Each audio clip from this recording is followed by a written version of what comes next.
trouver le bon livre, c'est bien, mais est-ce que c'est facile? Hello tout le monde, j'espère que vous allez bien. Aujourd'hui, je vous retrouve dans une nouvelle vidéo. Il s'agit d'un vlog lecture. L'objectif de ce vlog, il est très simple, c'est de trouver mon coup de cœur, le livre, voilà, qui va marquer mon mois, ma semaine et peut-être vos esprits également. Je pense que comme tout bon lecteur, on passe notre temps à chercher le meilleur livre, à toujours comparer les livres entre eux, etc. Mais c'est pas si facile que ça de trouver un coup de cœur et je pense que cette vidéo va bien vous le prouver. Au passage, lisez l'Arrache-mot s'il vous plaît, il est trop bien. Et si je vous emmenais dans ce vlog? C'est parti!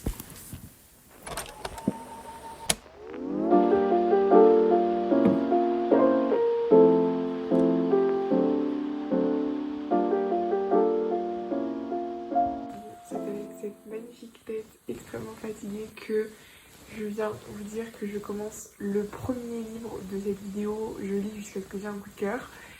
Je pense pas honnêtement que ce sera le coup de cœur, enfin ce sera un livre coup de cœur, mais étant donné que les Christina Loren c'est des très très bonnes lectures à chaque fois, je me dis qu'il y a quand même une bonne chance pour que j'adore ce livre. Donc écoutez, ça fait tellement longtemps que j'ai pas lu de Christina Loren, donc on verra ce que ça donne et c'est parti. Bon, faites pas gaffe à ce cadrage avec mon lit là, mais j'ai oublié mon trépied donc je vous pose vraiment là où je peux. Et pour essayer aussi d'avoir une assez belle luminosité, je sais pas du tout ce que ça donne. Bref, je viens vous faire un update sur The Annie List de Christina Loren. Je suis actuellement à la page 205, donc je suis à plus de la moitié, un petit peu plus de la moitié. Et franchement, ça se lit tout seul, c'est trop bien. On est bien parti pour que j'ai une excellente lecture, voire peut-être même un coup de cœur, mais je sais pas, je pense pas que ce sera un coup de cœur parce que j'ai pas ce truc de coup de cœur quoi. Vous voyez, je le ressens pas. Alors qu'un coup de cœur, vous le savez dès le début quoi, les trois quarts du temps. Et là, ce sera une excellente lecture, c'est certain. Bon, pour vous parler un petit peu de ce livre, je sais pas si je vous en ai déjà parlé, mais bon là, comme je l'ai lu, je vais pouvoir un peu plus vous en parler. Donc on suit Carrie et James qui travaillent tous les deux pour des experts en décoration d'intérieur et rénovation d'intérieur. Non, rénovation de maison plutôt. Leur couple bat de l'aile et en parallèle de ça, ils doivent faire la promotion de leur livre qui s'appelle Bâtir un amour durable, mode d'emploi, un truc comme ça. Et donc évidemment, ils doivent paraître être vraiment le couple de rêve, le couple parfait, le couple goal. Et pourtant, voilà, il y a eu des tromperies, il y a eu, enfin voilà, mais en même temps, ils sont tellement tous les deux focus sur le travail et la rentrée d'argent qu'en fait, ils s'en foutent un petit peu de leur relation. Donc on suit, voilà, on suit cette espèce de road trip de promotion de livres, etc. Et en parallèle de ça, on a aussi entre les chapitres, alors évidemment on a l'évolution de la relation entre Carrie et James, et entre chaque chapitre, alors on a soit des extraits de leur livre là, qui s'appelle Bâtir un amour durable mode d'emploi, soit on a des transcriptions partielles de l'interrogatoire de Carrie Duncan par exemple. Et en fait c'est un interrogatoire avec un inspecteur de police sûrement et les personnages. Et en fait c'est trop bizarre parce qu'on sait qu'il s'est passé quelque chose mais on ne sait pas quoi parce que probablement que ça se saura qu'à la fin du livre. En fait on a cette double temporalité et j'adore ça parce que on se dit ok il va se passer quelque chose mais on ne sait pas quoi. Et en même temps ça pop par là, c'est-à-dire que ça il n'y a pas des chapitres entiers dessus, mais on sait qu'il s'est passé quelque chose, mais on sait pas quoi, et ça j'adore, et je pense que c'est ça aussi qui fait que j'aime autant, c'est qu'on a un peu cette double temporalité, cette double histoire, et voilà. Donc j'ai hâte, j'ai vraiment hâte de lire la suite, et on est bien parti pour avoir une très bonne lecture, donc je sais pas du tout ce que ça va donner, mais en tout cas je kiffe, il me reste que ça, donc je pense terminer aujourd'hui, hein, littéralement, puisque sinon... je sais pas quand est-ce que je vais le finir, si je m'éternalise. Mais... Bref, si je mets autant de temps à lire un aussi petit livre, je pense que les autres, enfin les prochains là. Cette vidéo va sortir en juillet. Voilà. Bref, c'est parti. Let's go. Je vais juste faire d'autres choses en attendant. Enfin, pour le moment, mais je me reprendrai après. Bref, voilà. C'est tout pour cette update. Et je vous retrouve un petit peu plus tard. Sûrement quand j'aurai terminé le livre, sauf si j'ai d'autres choses à vous dire entre temps. Bon, je vous retrouve à la même place, j'ai toujours pas mon trépied donc on va faire comme on peut. J'ai pas pu aller faire ma douche non plus après avoir couru donc ça explique cette tête. Bref, passons.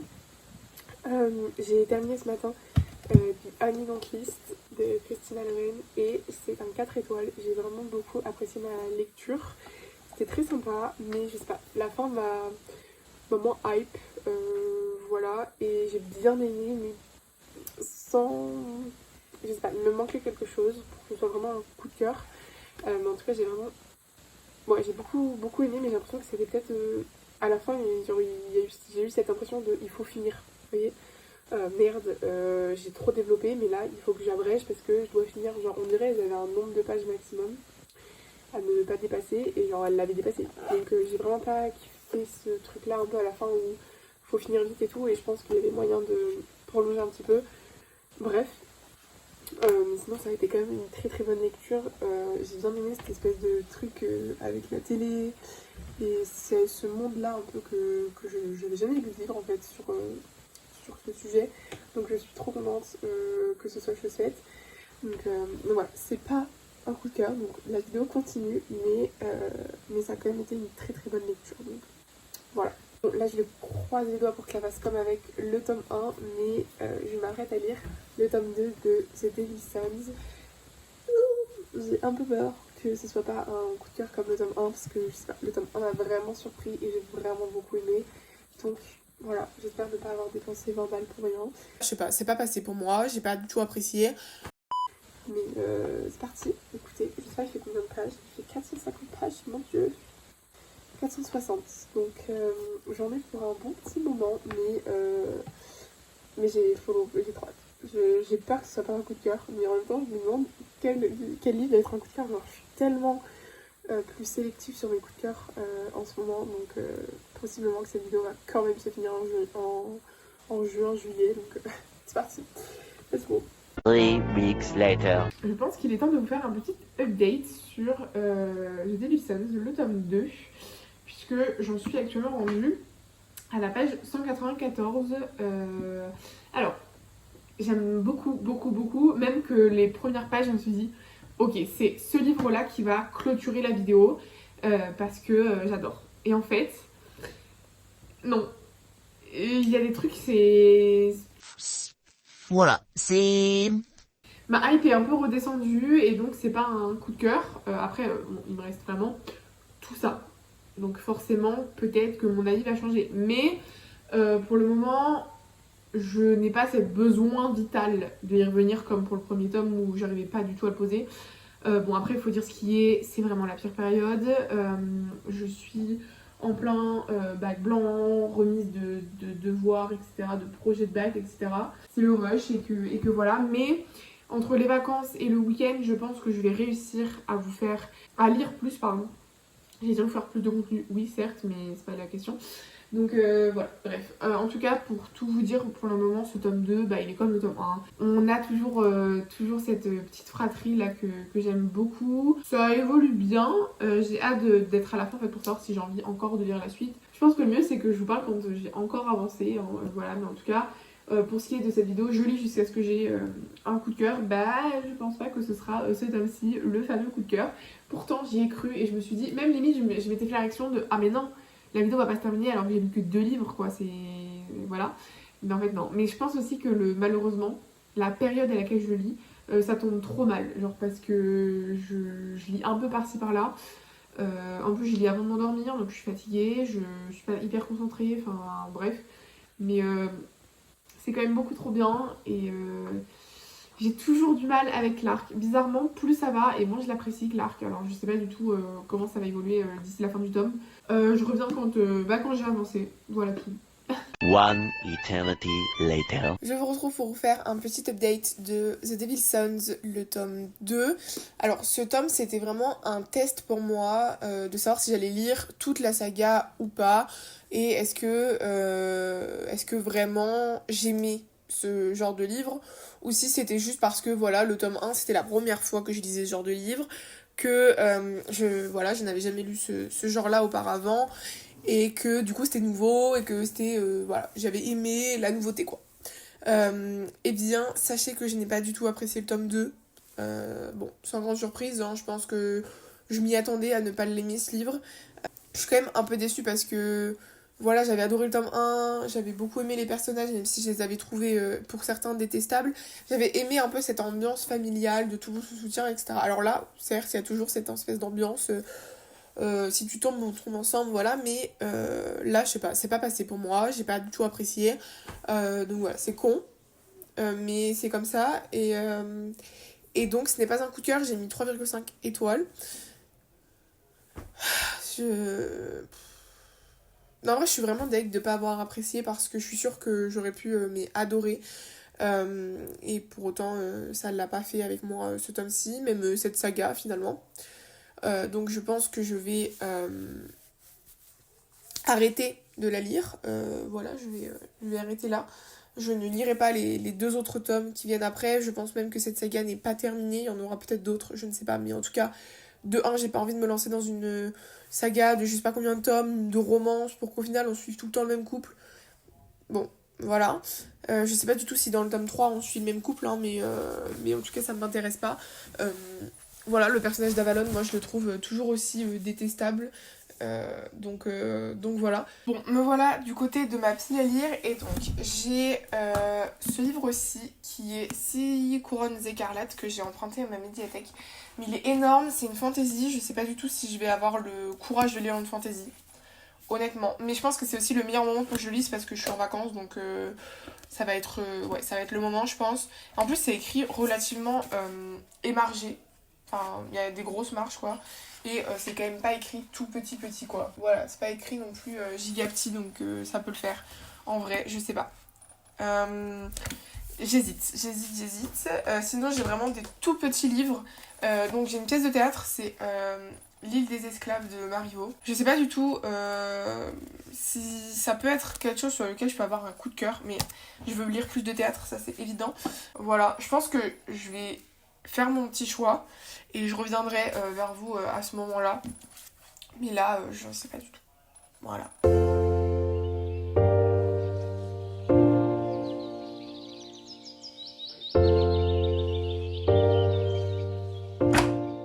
I think it's time for an update. On n'a rien vu. Bref, je viens de terminer L'île des esclaves de Marivaux et c'est une toute petite pièce de théâtre en 1 acte et 10 scènes, je crois. 11 scènes, mais parce que la dernière est toute petite. Bref, je ne pensais pas que j'allais autant aimer cette lecture. Voilà. Il faut sachez que, à la base, je ne lis pas du tout de théâtre. Et c'est l'année dernière, quand j'ai passé le bac de français, que j'ai découvert Les fausses confidences de Marivaux, que j'ai fait ok, peut-être que j'ai parlé avant d'essayer. Et en l'occurrence, on a bien failli avoir notre coup de cœur de la vidéo parce que j'ai adoré ce renversement de situation et ce truc de les esclaves deviennent les maîtres et les maîtres deviennent les esclaves. Ça permet vraiment de... Voilà. Encore des avis très pertinents. Donc dans cette pièce de théâtre, on va suivre Arlequin et Hippocrate. Non, Hippocrate. Iphicrate. Je pense que ça se dit Iphicrate. On suit Arlequin et Donc dans cette pièce de théâtre, on suit Arlequin et Iphicrate principalement qui sont naufragés sur une île qui s'appelle l'île des esclaves. Et en fait, par rapport à Athènes, il y a une grosse différence, c'est que sur cette île, les esclaves deviennent les maîtres et les maîtres deviennent les esclaves. Donc quand Arlequin et Iphicrate arrivent sur cette île, le maître de l'île, si je puis dire, mais je pense pas que ce soit le terme, il s'appelle Trivelin. Trivelin, en fait, il va leur expliquer que sur cette île, Arlequin va devenir Iphicrate et Iphicrate va devenir Arlequin, donc ils vont changer de nom, changer d'habit et changer de rôle. Voilà. Et c'est pareil pour les madames et les servantes. Voilà. C'est... En gros, tout est inversé, quoi. Et je trouve ça très précurseur pour l'époque. Et j'ai beaucoup aimé parce que j'ai rigolé. J'ai rigolé et ça, c'est un gros atout de Marivaux, c'est qu'il fait pas mal de comédies. Et moi, j'adore ces comédies. Voilà, même si c'est en 1 acte, et bah, on arrive à avoir un début, une fin pertinente. Ce livre, cette pièce de théâtre fait 36 pages. C'est que dalle. Donc, moi, je savais que j'allais avoir du mal à avoir un coup de cœur. Je pense que si la pièce avait été un petit peu plus longue, j'aurais pu avoir un coup de cœur. Mais là, je sais pas, peut-être qu'il me manquait un petit peu de quelque chose parce que j'ai pas eu le temps de vraiment m'attacher au perso, je pense. Puisque j'ai vraiment lu ça en moins d'1 heure. Mais j'ai adoré. Franchement, c'était trop bien. C'est un 4, 4,5. Hein. Franchement, c'est... Voilà. J'ai trop aimé et évidemment j'ai envie de découvrir d'autres pièces de Marivaux parce que j'ai lu Les Fausses Confidences et j'ai adoré et que je viens de lire L'île des esclaves et que j'ai adoré. Voilà, franchement si vous voulez lire du théâtre et que vous savez pas par qui commencer, je vous conseille Marivaux. Moi je sais que je l'aime beaucoup. Voilà, lisez L'île des esclaves, c'est trop bien. Franchement ben voilà, moi je trouve ça un peu précurseur pour l'époque et c'est fantastique. Voilà. Bon, je vous retrouve quelques jours plus tard avec une tête un petit peu déformée, je pense que vous avez pu le voir. Je me suis fait opérer des dents de sagesse il y a quelques jours. Donc j'ai lu, mais j'ai pas pu vous faire de date, ce qui fait que ce vlog est hyper décousu. Puisque j'ai commencé le montage et je me suis rendu compte que déjà il me manquait une intro. Qu'en plus au début de la vidéo je suis malade, donc je suis très lente, pas du tout dynamique, c'est... Voilà. Et en plus de ça, je me rends compte maintenant que j'ai les dents de sagesse. Donc ce vlog est un petit peu décousu. Voilà, je suis désolée. Bref, tout ça pour vous dire que depuis l'île des esclaves, eh bien, j'ai avancé dans une lecture. J'ai même terminé une lecture. Et c'est sur cette lecture que va se terminer cette vidéo. Voilà. Donc, ce matin, j'ai terminé Six couronnes écarlates de Elizabeth Lim. Donc, c'est pas le premier Elizabeth Lim que je lis puisque j'ai lu Réflexion et Oser ses rêves dans les collections Twisted Tales de chez Hachette Heroes, voilà. Donc c'est des réécritures de contes, d'ailleurs je peux enlever mon marque-page. Et donc dans ce livre, je vais tout vous expliquer parce qu'il est formidable et qu'il mérite plus de visibilité, voilà. Donc dans ce livre, on suit Shiori. Alors je suis désolée, déjà entre les dents de sagesse où j'ai du mal à parler, et en plus les prénoms un peu asiatiques comme ça que j'ai du mal à prononcer, on n'est pas couchés les gars. Donc dans ce livre, on suit Shiori qui est une princesse, voilà, et en fait sa belle-mère va lui lancer une malédiction qui va transformer ses 6 frères en grues, et elle, alors elle va devoir changer d'identité, elle va devoir porter un bol sur sa tête, et elle n'aura pas le droit de prononcer un seul son, voilà, même gémir ou quoi, elle peut pas faire de bruit, vraiment, sinon ça tue un de ses frères, voilà. Et donc, personne ne doit savoir qui elle est, voilà. Et évidemment, l'objectif c'est de contrer cette malédiction, voilà. Et donc, c'est tout un truc comme ça, pendant 500 pages, ça ne s'arrête pas et c'est trop bien. Il n'y a pas eu de moment où je me suis ennuyée, vraiment, il n'y a pas eu un seul moment où je me suis ennuyée. Ça se lit tout seul, vraiment. Je crois que j'ai lu 200 pages en 1h30 hier soir. J'ai rien compris, voilà. Je l'adore, voilà, j'ai surkiffé, c'est un énorme coup de cœur, vous vous en doutez bien. Alors, au début, je me suis dit, ok, l'histoire met un petit peu de temps à s'installer. C'est vrai qu'elle n'a pas la malédiction dès les 2 premières pages, vous voyez. Mais j'aime beaucoup l'idée de tout se mettre en place, etc. Il y a une seule chose qui me faisait peur, c'est le fait qu'elle ne puisse plus parler. En fait, je me disais, ok, bon, comment ça va se passer? Comment ça va être traité, un peu ce mutisme? Voilà, et en fait, j'ai adoré. Parce qu'on a quand même ses pensées. Elle communique grâce à la pensée à une grue en papier qu'elle a fait elle-même. D'ailleurs, je sais pas si vous allez voir sur la couverture, mais donc il y a les 1, 2, 3, 4, 5, 6 grues, donc ses frères, plus la petite grue en papier là, bref. Et donc elle communique comme ça, et j'adore, et c'est bien fait, et on s'ennuie pas en fait. Il n'y a pas ce truc de, ok, il y a que de la description, que du dialogue ou quoi, non. C'est parfaitement bien proportionné. De toute façon, j'adore Elizabeth Lim, je pense que ce sera pas le dernier ouvrage que je lirai d'elle. Il me semble qu'il y a peut-être d'autres livres un petit peu dans cet univers-là. En tout cas, il faut vraiment que je me renseigne parce que je crois que je vais tout dévorer en fait de ce qu'elle a pu écrire. Voilà, je surkiffe. Je sais pas quoi vous dire de plus, c'est un truc de fou, j'ai toujours du mal un peu, mais je pense que je vous en reparlerai dans une vidéo update lecture, où mon avis se sera un petit peu posé, je saurai un petit peu peut-être plus quoi vous dire, parce que là je l'ai vraiment fini ce matin, donc c'est un peu compliqué de vous dire oui, qu'est-ce que j'ai aimé, qu'est-ce que j'ai pas aimé. Lisez-le, voilà tout, lisez-le. Bon, je pense qu'il est temps de conclure cette vidéo, voilà, j'ai lu quand même 4 livres dans cette vidéo, je suis trop contente parce que franchement quand je l'ai commencé, je pensais pas qu'elle allait me prendre autant de temps à tourner. Mais avec les cours, etc., j'ai vraiment eu trop de mal, donc voilà. Bref, donc le premier livre que j'ai lu, c'est The Honey Don't List de Christina Lauren. J'ai beaucoup aimé, mais je me rappelle, honnêtement, quelques semaines plus tard, je me rappelle plus très bien de ce qui se passe dans ce livre, je sais même plus comment il se termine. Donc ça prouve bien quand même que c'est pas un coup de cœur, mais ça reste quand même que c'est une très bonne lecture. J'ai quand même des souvenirs assez positifs de cette lecture, donc voilà, je vous recommande. De toute façon, Christina Lauren, pour ceux qui savent pas, c'est quand même mes petites autrices chouchou quoi. À chaque fois, je sais que je me trompe pas quand je me lance dans un de leurs romans. Et voilà, c'était bien, mais peut-être pas aussi bon que ce que j'espérais pour du Christina Lauren. Voilà. Deuxième livre de cette vidéo, c'est The Devil's Sons, le tome 2. Alors là, je pense que je vous en ai parlé vraiment en long, en large, en travers. Et en parlant de travers, je l'ai un peu en travers de la gorge parce que j'étais persuadée que j'allais adorer cette lecture du tome 2 et que en fait j'allais me découvrir une passion pour les gangs, mais en fait pas du tout. Voilà, je suis vraiment dégoûtée parce que je suis persuadée que ça aurait pu être incroyable et que j'aurais pu adorer vraiment, mais un truc de fou. Et non, ça n'a pas été le cas. J'ai trouvé les personnages d'autant plus détestables dans ce tome 2 que dans le tome 1. Notamment Avalon que j'aime pas tant, mais déjà je l'aimais pas trop dans le tome 1, mais j'aimais bien un peu cette espèce de... Leur histoire d'amour en fait était cute, donc c'était pas un problème, mais là non, c'est pas possible, c'est pas possible du tout. Bref, et donc j'en garde pas spécialement quelque chose de positif comme retour, voilà, mais... J'ai bien aimé découvrir les 2 premiers tomes de cette saga, malheureusement je pense que ça s'arrêtera là, ou alors je retenterai peut-être dans quelques mois, quelques années, je ne sais pas, on verra. Mais pour l'instant c'est trop... Peut-être que ça a eu un peu l'impact Wattpad, c'est-à-dire le premier tome est cool, mais après bon... Voilà quoi.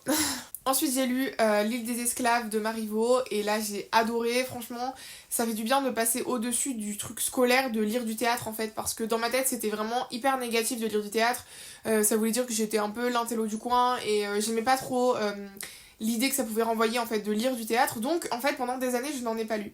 Puis l'année dernière comme je vous l'ai dit j'ai découvert Marivaux grâce aux fausses confidences et là j'ai vraiment adoré ce que j'ai lu et donc ça a un peu été une révélation entre guillemets pour moi. Cette lecture j'ai beaucoup apprécié en tout cas de lire les fausses confidences, et quand j'ai pu découvrir dans un de mes cartons par surprise que j'avais L'île des esclaves, et bien je voulais le lire absolument et je suis très contente de l'avoir fait parce que je ne le regrette pas, ça a été une très bonne lecture. Franchement, lisez plus de théâtre, et note à moi-même aussi, lis plus de théâtre Clara parce que je suis sûre que tu pourrais adorer ça. Donc il m'en reste quelques-unes à lire, des petites pièces, et j'ai hâte de vous en redire plus pour voir si j'ai tout aussi aimé que Les fausses confidences ou L'île des esclaves.